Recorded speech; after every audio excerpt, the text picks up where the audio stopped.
maayarka magaalada Boorama Saleebaan Xasan Xaddi ayaa maanta ka hadlay dil ka dhacay galbeedka magaalada Boorama oo lagu kharajiyay Allah u naxariistay askari kamid ah ciidamada booliska oo ilaalinayay mashruuca biyo-gelinta ee laga wado galbeedka magaalada Boorama waa kan maayarka magaalada Boorama oo dilkaasi aan wax ka weydiinay ayaa waxa uu yiri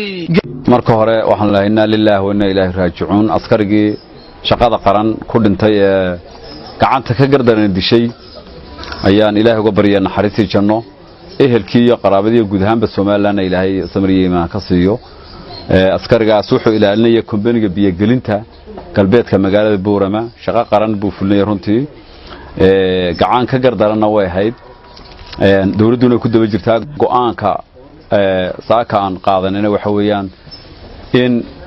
meel kasta oo uu galo cidii ku lug lahayd inaan lagaga hadhin meel kasta gasho qof kasta gasho iyo meel kasta gashaba in badan baa dadka la dhawray shacbiga la ilaaliyay la damcayn laga dhex shaandheeyo inta xun haddii aanad shacbigu tilmaami karayn kuwa xun ee ku dhex jira xukuumaddu waxay go'aan qaatay inay markaa meesha waa laga dhex saaraya haddii Ilaahay raahdo talaabana ka qaadayna haddii Ilaahay raahdo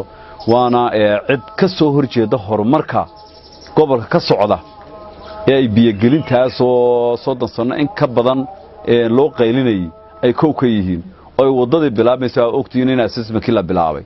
waa cid horumarka ka soo horjeeda Soomaaliland gaar ahaan gobolka horumarka ka soo horjeeda waana shacbiga inta wanaaga jecelna waxaan leenahay gacan halaw gacan siiyo dawladda sida hawsha wax looga qaban lahaa aad iyo aadna waa maasantiin annagana waxa qorshaha iyagu yahay talaabo inaanu ka qaadno meesha doontaba nala gashay inaanan ka hadhin gacan birana ku soo qabanna hadii Ilaahay raado geesta kale taliyaha qaybta bilayska gobolka Awdal gaashaan la dhexe Cabdiraxmaan Nuur Olhaye oo ka hadlay dilka ka dhacay galbeedka magaalada Boorama ayaa waxa uu faahfaahiyay dilkaasi iyo laba kamid ah shaqaalaha waardiyeynayay mashruuca biyo ballaarinta ee magaalada Boorama ayaa waxa uu yiri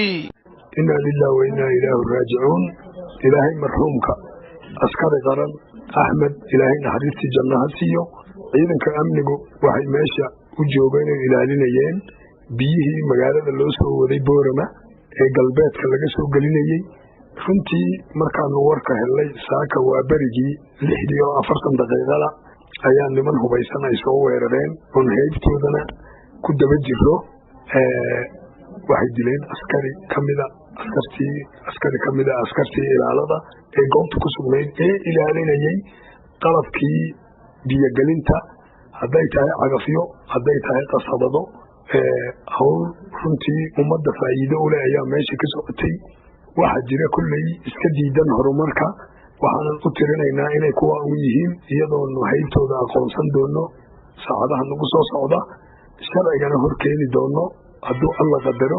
baaritaankiina uu weli noo socdo marka waxaan jecelahay inaanan hor dhicin baaritaanka laakiin markuu soo dhammaystirmo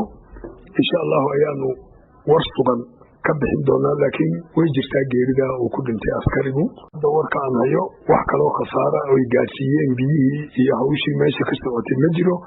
keliya askariga oo keliya ayaa ku dhintay way jirtaa nin layidhi cagafyada ayuu la shaqayn jiray iyo nin waashmaan ahaa oo goobta joogay ayaa warku igu soo gaaray inay ka haysteen ayna dilin dhibaato kalena u geysan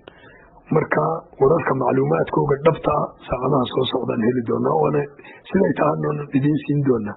Maxamed Cabdillaahi Dabshid Karsan TV magaalada Boorama